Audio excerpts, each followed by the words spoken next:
जब श्री रामचंद्र जी को वनवास हो जाता है, उसके बाद जब वन जाने के लिए तैयारी करने लगते हैं तो सीता माता जी हाथ जोड़ करके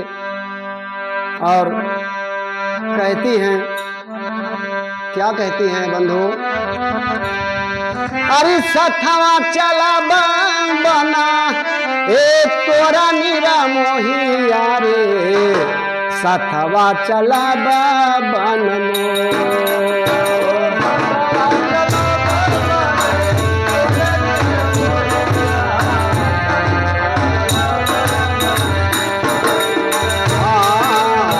सथवा चला बन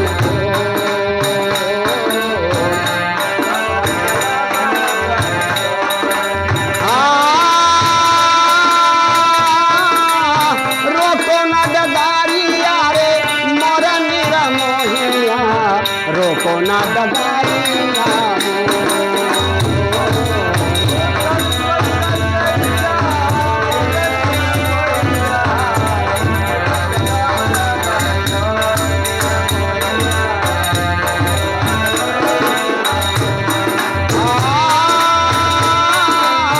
सथवा चला बना तोरा निरा मोहिया रे, रोको ना डगारिया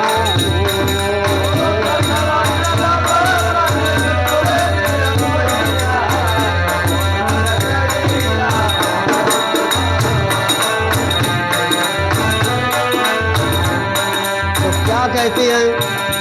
हाँ सुख दुख ए सुख दुख साहब दुख भारी,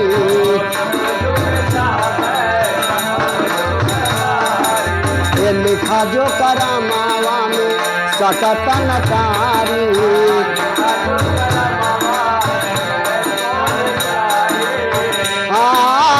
सुख दुख साहब दुख भारी, लिखा जो करमवा सकना कौन कारी,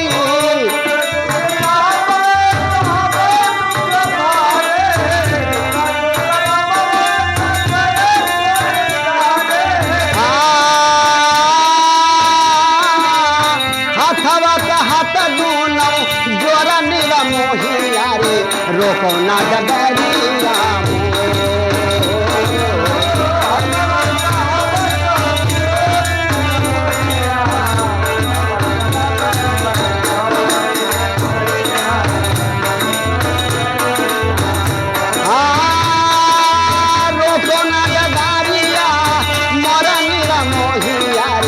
सथवा चला बन को, सथवा चला बन को।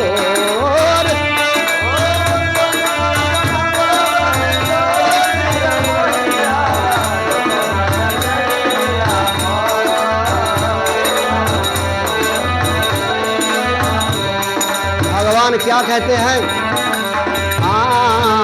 रहिया कठिन गाड़े गोडवा मकाका,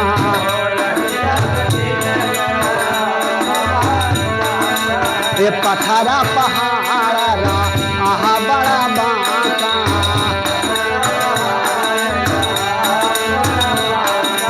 ये रहिया कठिन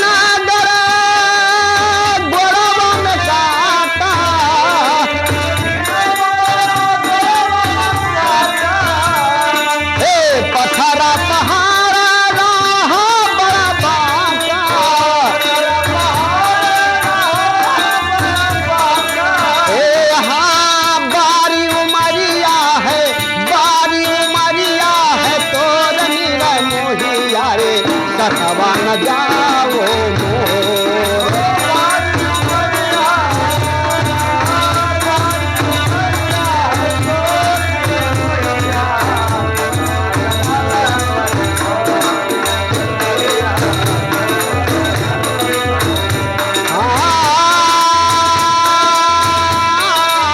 रोको न डगरिया है मरा मेरा मोहिया रे, सथवा चला बन को।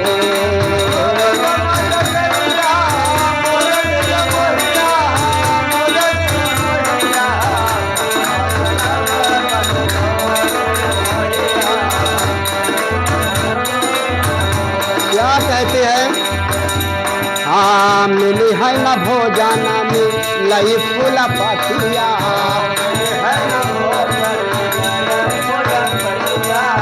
निदिया के आए न राजाई मिलई तकिया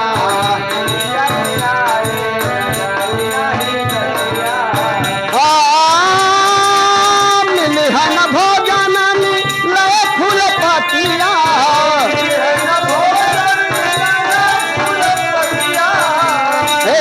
निदिया के आए न रजाई मिले तकिया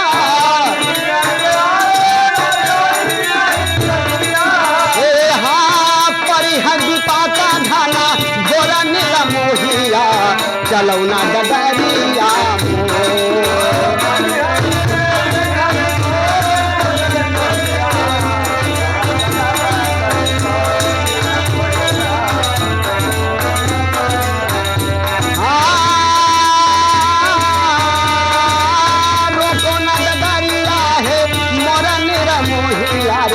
सखावा चला बन के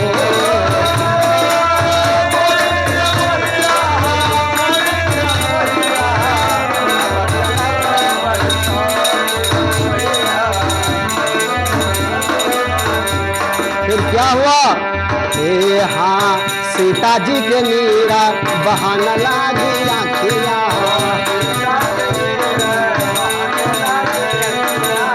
कहे पूजा रामा प्रभु देखी सखतिया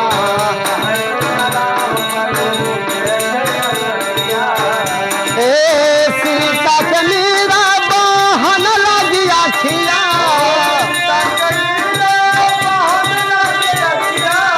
कहे पूजा रामा प्रभु देखी सखतिया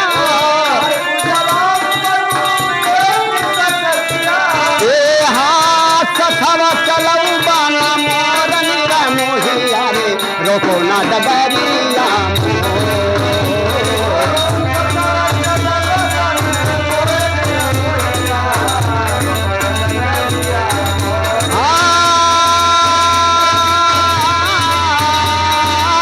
सखवा चलऊ बाना मोर नीरा मोहिया रे रोको ना डगरिया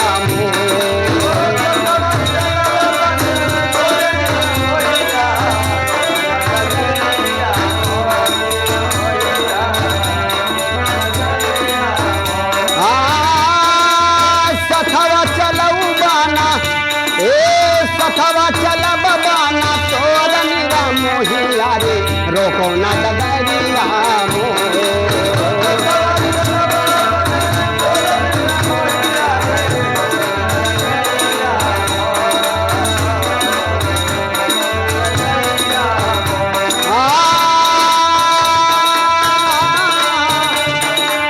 रोको ना डगरिया हमोर नीरा मोहिया रे रोको ना डगरिया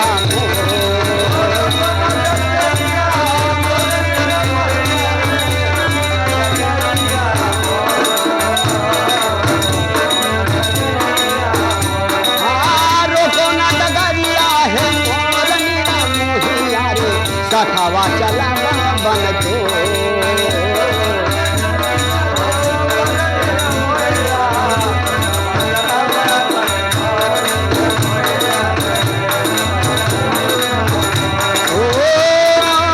रोको ना डगरिया हम मोहिया रोको ना डगरिया